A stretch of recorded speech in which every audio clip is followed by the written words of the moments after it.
لبيك اللهم لبيك لبيك لا شريك لك لبيك إن الحمد والنعمة لك والملك لا شريك لك.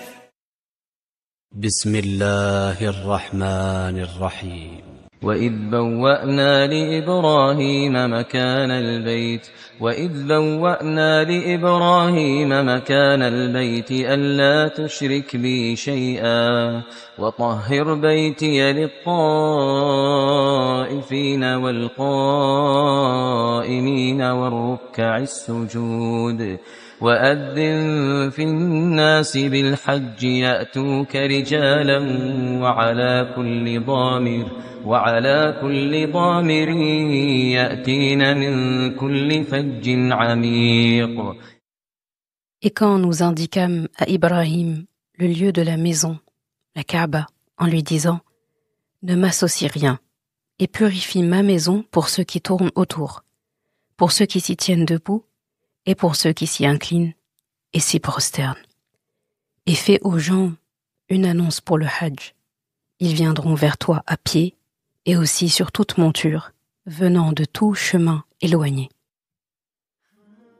Assalamu alaikum wa rahmatullah. J'espère que tu te portes bien. Aujourd'hui, on commence cette série spéciale, toute nouvelle, que j'ai décidé de nommer le dernier pilier. Cette série que je voulais pour honorer le mois de Dhul Hijjah, le mois sacré, plus particulièrement les 10 premiers jours, que Rasulullah sallallahu alayhi wa sallam a évoqué comme étant les meilleurs jours et où des actions en fait menées pendant ces jours-là sont inestimables auprès d'Allah subhanahu wa ta'ala. Donc nous avons eu Ramadan où nous avions bien profité, où on avait aussi les meilleures nuits en fait de l'année, et là pas très longtemps après on est gâté puisqu'on a Dhul Hijjah, un mois très particulier, un mois qui est célèbre parce qu'il contient le Hajj qui est le dernier pilier. Et qu'on parte au Hajj ou pas, qu'on soit pèlerin ou pas, Dhul Hijjah a cette sacralité pour toute la communauté. Et je voulais marquer le coup et je demande à Allah subhanahu wa ta'ala de mettre beaucoup de baraka dans cette série et de nous permettre en fait d'en faire tous les ans à cette période comme on le fait avec le mois de Ramadan. Donc ce seront des épisodes pas très longs, donc des épisodes courts, un épisode tous les jours, du premier, comme aujourd'hui, au 10e jour de Dhul Hijjah. Et le but, c'est vraiment que tout le monde reste concentré. Car même si, de plus en plus, sur les années qui arrivent, on s'améliore en fait avec Dhul Hijjah, dans le sens où les gens sont de plus en plus concentrés et de plus en plus au fait, en fait, que ce sont quand même des jours où on doit marquer le coup, jeûner, se concentrer, prier Allah subhanahu wa ta'ala plus, faire beaucoup plus de dua, demander pardon, faire des sadaqat. Faut être concentré. Normalement, ces 10 jours-là, on n'est pas à traîner dans des futilités, on n'est pas à traîner sur les réseaux sociaux, on n'est pas dans les conflits, on n'est pas dans les affaires en fait qui ne nous concernent pas. On est concentré avec Allah subhanahu wa ta'ala. 10 jours, c'est pas beaucoup dans une année et il faut marquer le coup. Et c'est pour ça que Coran de mon cœur vient se positionner ici pour s'assurer que tout le monde dans sa journée du mois de Dhul Hijjah ait un moment en tout cas où ils se disent « Ah, il faudrait que je me concentre aujourd'hui parce que c'est un des meilleurs jours de l'année. » Et donc, écoute vraiment ces épisodes comme une petite histoire, comme un message qui va vraiment vers le cœur. Donc j'aurai un ton particulier, ce sera volontaire.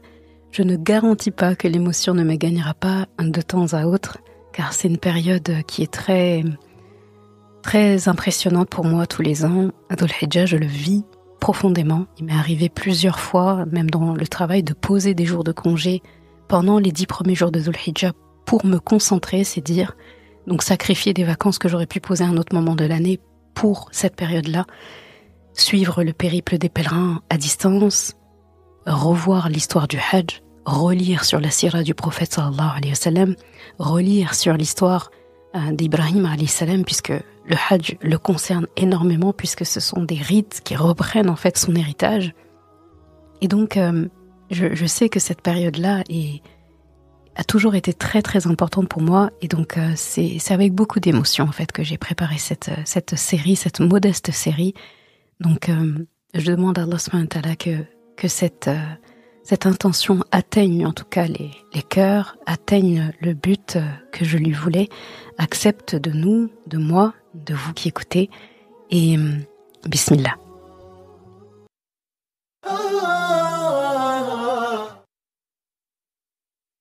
Tu ne le sais peut-être pas, mais tu es en train de répondre à un appel lancé il y a plus de 4000 ans. Un appel lancé par un homme, seul dans le désert, obéissant à l'ordre d'Allah subhanahu wa ta'ala. Un homme qui a levé les mains et qui a élevé la voix. Cet homme, c'est Ibrahim alayhi salam. Il venait tout juste de construire, pierre après pierre, un édifice sacré que tu connais, avec son fils Ismaïl alayhi salam. Un édifice qui deviendra la qibla de millions d'hommes et de femmes à travers le temps, la Kaaba. Et dans le silence du désert, Allah lui demande, en lui disant, et proclame auprès des gens le Hajj. Et autour de lui, il n'y a personne. Ibrahim alayhi salam qui répond, dans un sens, au Rabb, mais qui vais-je appeler? Il n'y a personne ici. Et Allah subhanahu wa ta'ala, qui en quelque sorte lui répond, toi, tu proclames, et moi, je ferai de sorte que cet appel soit entendu. Alors Ibrahim alayhi salam est monté sur les hauteurs de Safa, puis de Marwa, puis sur les collines autour de la Kaaba toute neuve, et il a crié, il a élevé la voix. Ô gens, Allah vous a prescrit le Hajj, venez donc au Hajj. Là où tu penses qu'il n'y avait personne, pour entendre son appel, dans un désert où il n'y avait rien, eh bien ce jour-là, ton âme a entendu. Oui, même si ton corps n'était pas encore créé, ton âme a répondu, quelque part dans ce monde invisible. Et cette réponse en arabe, c'est ce magnifique statut, c'est cette phrase que tu as peut-être déjà prononcée ou entendue. Labbaik Allahumma labbaik. Je te réponds, ô Allah, je suis là. Je suis prêt, me voici. Cette phrase, ce n'est pas une phrase seulement rituelle. C'est une déclaration. C'est une déclaration d'amour à Allah subhanahu wa ta'ala. C'est un aveu d'abandon. C'est le cri du cœur. Je reviens vers toi, ya Allah.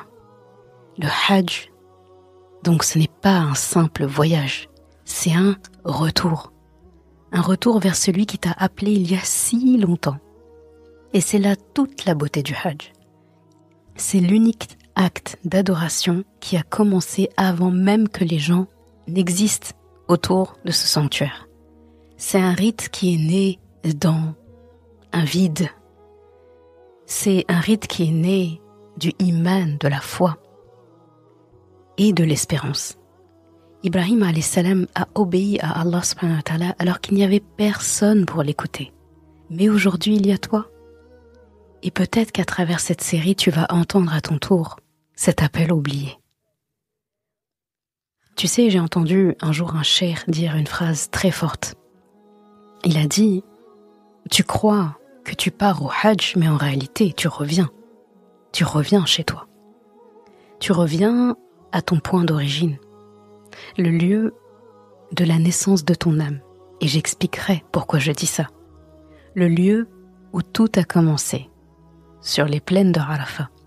Et même si tu n'es pas à Mecca cette année, même si tu n'y es jamais allé, tu peux entendre l'appel et tu peux y répondre. Parce que le Hajj commence dans le cœur. Labbaik Allahumma labbaik. Dans le prochain épisode, demain, je vais t'emmener au tout début, quand Ibrahim alayhi salam et son fils Ismaïl alayhi salam ont élevé les fondations de la Kaaba. 2 hommes, 2 cœurs et une invocation. Tu verras que tout ce qu'on fait aujourd'hui à Mecca a commencé dans les mains tremblantes et fatiguées d'un père et d'un fils qui construisent un immense édifice. Et leur doua, leur prière, c'était tout simplement Rabbana taqabbal minna. Ô notre Rabb, accepte ceci de nous. Alors, est-ce que toi aussi tu es prêt à dire Labbaik Allah? وأذن في الناس بالحج يأتوك رجالا